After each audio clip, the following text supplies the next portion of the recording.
ऐसा नहीं है गाइस, परेशान सारे क्षेत्र में आप हो सकते हैं। अगर आप हाउस वाइफ हैं तो आप वहाँ भी परेशानी आपको आती है, लेकिन जब भी आप परेशान हो बिल्कुल नॉर्मल रहें, नॉर्मल इसलिए रहें। तो गाइस आप बिल्कुल भी परेशान मत होइए।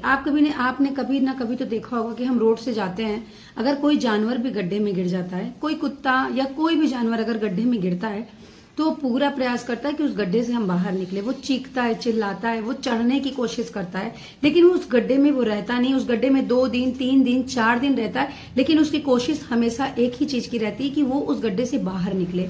चाहे वो स्वयं निकले, चाहे कोई उसे दूसरा निकाले, वो दूसरों की उम्मीद में वो चीखता चिल्लाता है, ठीक है ना। हालांकि वो जानवर है, तब भी उसका माइंड इतना काम कर रहा है कि उस गड्ढे में उसको पता है कि हमको उसको वहां से निकलना है, तो वो चीख रहा है क्योंकि उसको मालूम है कि कोई जाता हुआ रास्ते में आएगा और हमको निकाल देगा। लेकिन वो तो एक जानवर है। लेकिन यहाँ मेरा कहने का मतलब है कि जानवर है, गड्ढे में गिरा है तो वो वहां पे प्रयास कर रहा है, प्रयासरत है, निकलने की कोशिश बराबर कर रहा है ताकि वो निकले। लेकिन वो एक जानवर है तो उसकी कोई आदमी भी आके, कोई इंसान आके हेल्प कर देगा। लेकिन आप और हमारे साथ ऐसा नहीं होता है, क्योंकि हम आप जानवर नहीं है, हमारा इंसान है। हमारी आपकी हेल्प तो कोई नहीं करेगा, बल्कि और आपको गड्ढे में ढकेल दिया जाएगा। तो इसलिए आप एक ही काम करिए, शांति बनाए रखिए और अपने जो अंदर बहुत ज्यादा हलचल है उस हलचल को भी शांत रखिए, अपने अंदर ही रखिए। और आप सिर्फ और सिर्फ कूल माइंड रहिए और कोशिश की आप ये सोचिए कि इस परेशानी से हम कैसे निकलें, कैसे निकला जाए इस समस्या से। क्योंकि यहाँ पे जो इंसान अगर परेशान रहता है तो अगर आप दूसरे से उम्मीद करते हैं कि वो आके हमें निकालेगा, तो ऐसा यहाँ बिल्कुल नहीं होता है। बस थोड़ा सा लोगों को भनक भर लगनी चाहिए कि आप परेशान हैं, तो आज कलयुग है, वो आपको और ज्यादा गड्ढे में ढकेल देगा।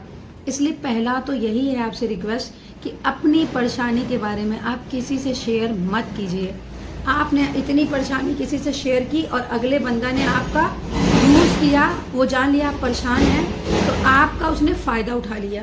पहला बात तो आप समझ लीजिए, क्योंकि ये मेरे जीवन का, मेरा कम एज है लेकिन मेरे पास अनुभव है, क्योंकि मैं बचपन से काफी थोड़ा परेशान रहे हैं। तो जीवन का मेरा अनुभव जो आपके साथ हम साझा कर रहे हैं, शायद आपको इससे मेरी मदद मिले और आप काफी परेशान हो तो आप अपनी समस्या को मेरे द्वारा ही हल करने की कोशिश करें।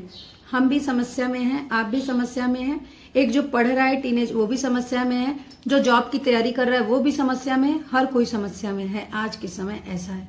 लेकिन आप सोचिए कि उस समस्या से आपको कोई बाहर निकालेगा? बिल्कुल नहीं निकालेगा। एक ही इंसान बाहर निकालेगा, वो है आपका दिमाग, जो सिर्फ आपके बारे में सोचेगा। हमारा दिमाग हमारी अच्छाई सोचता है ना कि हम कैसे बाहर निकले, और आप उम्मीद लगाए हैं कि आपको बाहर वाला वो इंसान आपको बाहर निकाल देगा। ऐसा नहीं होता भाई। वो इंसान आपको बाहर क्यों निकालेगा?